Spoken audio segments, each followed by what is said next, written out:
Hey, I'm Nick DiMatteo, and welcome to Music is Not a Genre's PODFAST. Now, you're going to see a very gentle PODFAST appear because I had a discussion with PODFAST beforehand that this is kind of a serious PODFAST, and I don't do really many serious PODFASTs, and it kind of came out of the blue. So let me tell you what it is. PODFAST 13, Death is Dumb 15, George Winston. And you may not know that name. I'm hoping by the end of this you will know the name. And this is what happened. First of all, it's a holiday weekend when I'm releasing this, and I thought shorter video makes sense. But also, it's the holiday season for music, and who I'm talking about was very tied to that season for me, and I think for a lot of people. Also, just note, it's the only acceptable time to listen to Christmas music. I mean, you can do Christmas in July, that's fun. And if you're a Christmas nut and it's a year-round thing, it's a different thing. But I don't want to walk into a pharmacy and hear Christmas music in October. It's weird how you go from feeling super warm and loving and all this stuff when you're hearing Christmas at the music at the right time. And if it's at the wrong time, it kind of makes you angry because it makes you feel like you're being rushed or being forced into, a season that isn't here yet. Anyway, that's not what this is about. It's about this. This topic came as a surprise to me because this Death is Dumb came as a surprise to me. I was kind of anxious one night. And Catherine was like, well, why don't you put on some relaxing music, whatever. So I found some ambient music. And this particular playlist was primarily piano music, and it was primarily dull. And you would think that's perfect for relaxing, but not for certain musicians, for me included. It makes my head go, well, why am I listening to this? Like, it's bothersome how bland it was. And I thought, well, if I'm going to listen to relaxing piano music, why don't I listen to really my favorite ambient pianist, if that's what you want to call him, George Winston. So I dialed up George Winston on the streaming and noticed that the first album that popped up looked kind of weird. He had been releasing new albums all over the place, every couple of years at least, but this one looked the picture and something. So I was listening to the new album and I looked him up to see what he's been up to lately and found out that he died in June at the age of 74. I think it might have been June 4th, 2023, somewhere in that area. He had several forms of cancer for about 20 years, several forms, and finally succumbed to that. And it was confusing to me, first of all, because I didn't read anything about this anywhere. And I know he's not like a Bono or a Paul McCartney or, a Lady Gaga, or whatever. It's not somebody who everyone knows, Taylor Swift. So it might not be the front news of the obits, but I figured he would pop up somewhere. And listen, it might have been on a weekday when I don't see the obits because I only get the weekend paper. I don't know. All I know is that entire June passed me by not knowing that one of my favorite artists, an artist very important to me, who has been a quiet presence in my life, literally and figuratively, since the mid-1980s, was gone from this earth. And there was not enough about it online or anywhere for me to have heard about it until 4 months later. So I mused on it, and I eventually told Catherine, and I, listened to some of his older stuff and just sort of did my own, memorial, I guess you could say. And it still was weighing on me. And I believe Catherine might have suggested, she's like, you should just do a podcast about it. I might have said it, and she said, yes, it's a good idea, whatever. And that's what I'm doing now. And I feel like, again, appropriate for the holiday week or holiday season. And because, it's there's not all that much to say other than describe what he did and how wonderful it was, and to tie it to this season. And that's why I wanted this to be a PODFAST.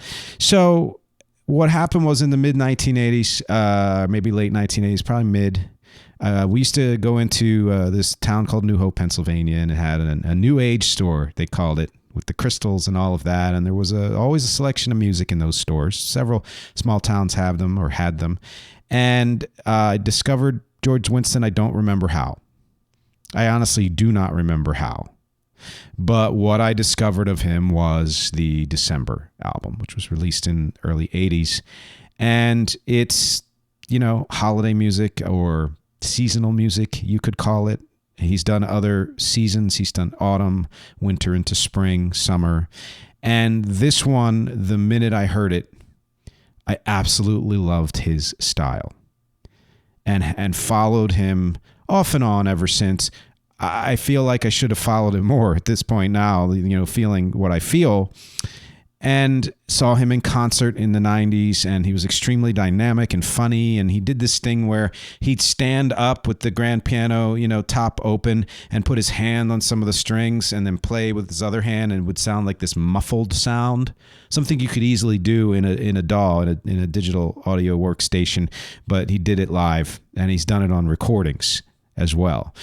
And I say that because he was always classified as a new age guy. New age music, right? Thrown in with Yanni and people like that. And yeah, I mean, a lot of what he does, most of what he does, maybe all fits because it is just solo piano music, and a lot of it is interpretations of other people's work. Some of it is original, but he's more than that. He grew up playing New Orleans style blues, or maybe not grew up, but when he was an adult, his mix is New Orleans style blues and New Orleans style stride piano and that type of jazzy, slightly off playing, which I absolutely love. It's something I've always loved about Harry Connick's piano playing, and certainly Earl Hines and just all the other people who came before all of these people. Blues was another big part of George Winston's life. Actually, some rock. When he saw the Doors, he was inspired to take up the organ and then switch to piano. And I don't know the whole story, and then actual folk music, folk tunes. And was heavily influenced. In fact, a lot of his career can be, he said this even, attributed to him having heard Vince Guaraldi, Cast Your Fate to the Wind, which was a big hit. It was actually a big hit, an instrumental piano piece in the 60s before Vince Guaraldi ever did the Peanuts holiday specials. And, we all know those. Christmas time is here and all the beautiful that's Vince Guaraldi, right? So I always loved Vince Guaraldi as a kid, as an adult. So it made sense that I would lean towards liking George Winston, although at the time of discovering him, I didn't know that there was a connection there.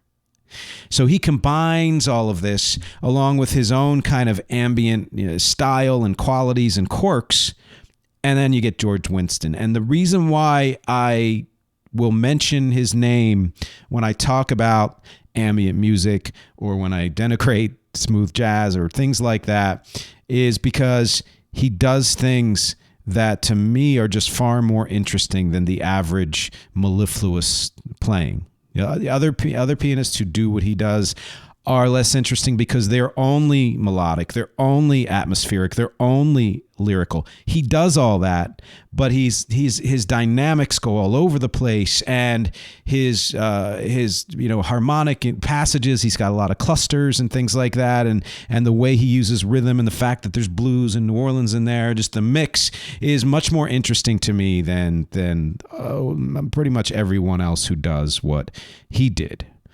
And perfect example from that album December, which I have on cassette and couldn't find, so whatever, it's got to be somewhere.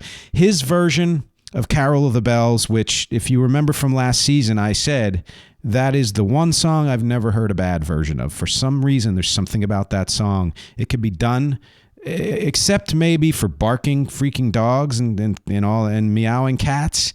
Pretty much every version, and I've heard steel drum versions, whatever it is. There's no just out and out, flat out bad version of Carol of the Bells. So that's a high bar. And of all of those versions, his is my favorite. And you have to listen to it to understand where he takes that song.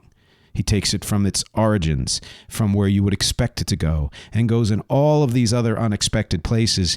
And I find that entire album, December, to be like that, as well as all of his best work. So he's a guy I'd go to when I need to feel quiet, need to feel calm, but happy in a bubbly way, because that's how his playing always seemed to me. But while listening to that night and discovering right on the spot that he had died, it was a little hard to just relax into the music, trying to absorb that. When you have somebody who's been a part of your life in a tangential way, but still significant way for almost 40 years, you take some time to absorb it, which to me just means pay attention to the artists you love. If there's someone that you were really into when you were a kid or a young adult, look them up. See, first of all, if they're still alive, geez, but then see what else they're doing. See what they have been doing. I love going through artists' catalogs. You'll know next week I'm doing, I won't even tell you what next week's topic is, on a band that's been putting out, original music for over 40 years. But it's a band that you might associate with the 1980s and have forgotten about them, or the early 1990s. Pay attention to the artists you love. Don't lose touch. And if you have lost touch, catch up before it's too late. So my suggestion here with George Winston, first of all, look up George Winston. Look up December. Start with the album December. Just absorb it. If you are as fulfilled by that album as I always have been every time I listen to it, you'll want to listen to more. Then go to Autumn, which I think was his first hit album. He had been playing for a good decade before that one hit. So then they did a reissue, Ballads and Blues 1972, which was, I think, his first full recording.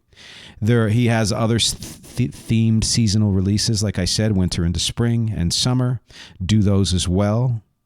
Ballads and Blues 1972, like I said. Then go to Linus and Lucy, which was his mid-90s tribute to Vince Guaraldi, of course. He does interpretations there. And I confess, I had lost touch, so I hadn't heard everything he had done. And I thought maybe that was like putting a hat in a hat, for him doing Guaraldi. And yet I should have known that he was going to do things with Guaraldi that would not just be rote interpretations. And that was the case. And if you like Linus and Lucy and all that music, you're going to love this album too, Linus and Lucy by George Winston. Then anything at all that he released in the 1980s and 1990s, dive into that as well. Find a playlist that mixes all this stuff. And then after that, explore things from the 2000s, 2010s. He'd branch out, he'd do different things, different tributes, stuff like that. Which I did when I discovered he had died. I just recently listened to his final album, or the final one released before his death, called Night, from 2022. And it is as beautiful as anything else he has done. I mean, I have my favorites. I named them: December, Autumn, Ballads and Blues, Linus and Lucy, the other seasonal ones. But there's some beautiful music on this one in particular. Ones I like: Blues for Richard Folsom. It has that muted string thing. Other songs on Night have it too, but that one, it really stood out in a very heartfelt way, I guess, affecting way. At Midnight is my favorite track on Night from 2022. So maybe start with that one after you listen to December. Puasidinia, parentheses, not to be forgotten. Poetic, considering he's dead, and I feel like maybe he knew that this was his last year on Earth, or suspected it might be, because the track sequence of this whole album, Night, it seems like it's an elegy to himself, which, when you've had a career like that, you get to go out in that way, in the way kind of David Bowie did. It's a beautiful thing. Another track on here, I'm going to say this: Hallelujah, Leonard Cohen. Everybody loves it. Jeff Buckley, you just pick your version, whatever version you like. You like the original. You like all the different interpretations. My son loves Pentatonic's version, whatever. I could go to my grave never hearing another version of that song, because everyone's done it. It's like hearing another version of Yesterday or whatever. Yet, I listened through tonight, and George Winston did Hallelujah, which again, appropriate considering the full subject material, and he brought something different and unexpected to it in his own way. He doesn't hit you over the head. He's subtle, but he's not boring. He's affecting. He gets your emotions, but he's not maudlin. He's not tugging at all of the heartstrings. And that's my tribute to an artist who I wish was still here, whose work I wished I had kept up with more. Now I will go back and listen to everything that I missed. But I'll probably start with December 1st, to be honest. And considering the season that you're watching this, hopefully, please do the same thing. December by George Winston. The featured song here is a song of mine that was clearly influenced by him from the EP What It Is, called On the Way Down. It has a melancholy ambience. It has sustained notes and clusters, and all of that was in very large part inspired by him. And it's always been one of my favorite songs of mine, and other people have said the same thing. And I am glad that I get a chance to spotlight this song in association with somebody like George Winston. Thank you for spending this PODFAST 13 with me. I wish it was on a happier note, but I guarantee you, if you listen to George Winston's music, you'll get to feel some of that happiness. Enjoy the holiday, and I'll talk to you next week.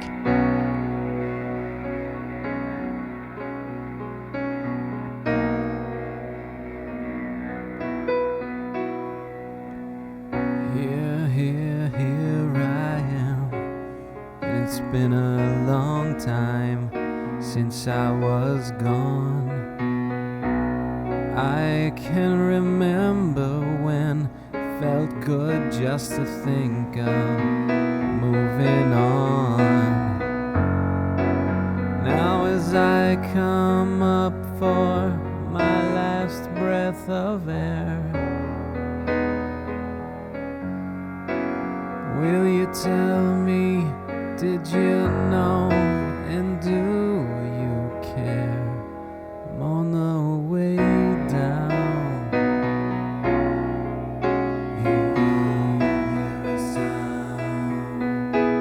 I'm on the way down.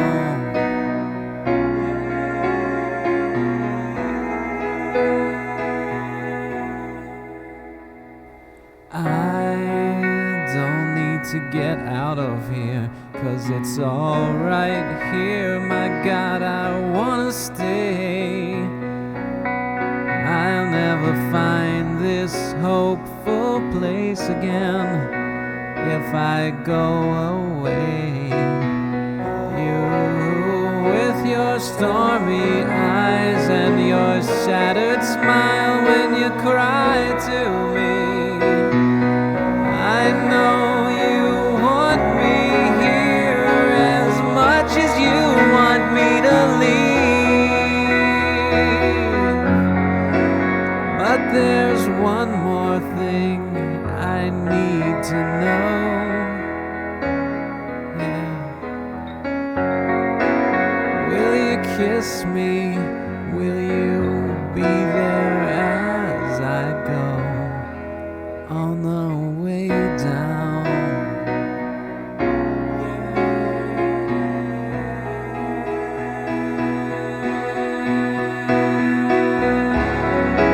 It's alright if you say it's alright, it'll be alright. You'll never know everything, so is it asking too much for you to believe in me? But I know, and I know, after all I've done to hurt you, it's gonna be too hard, it'll be too hard, and I need to let go.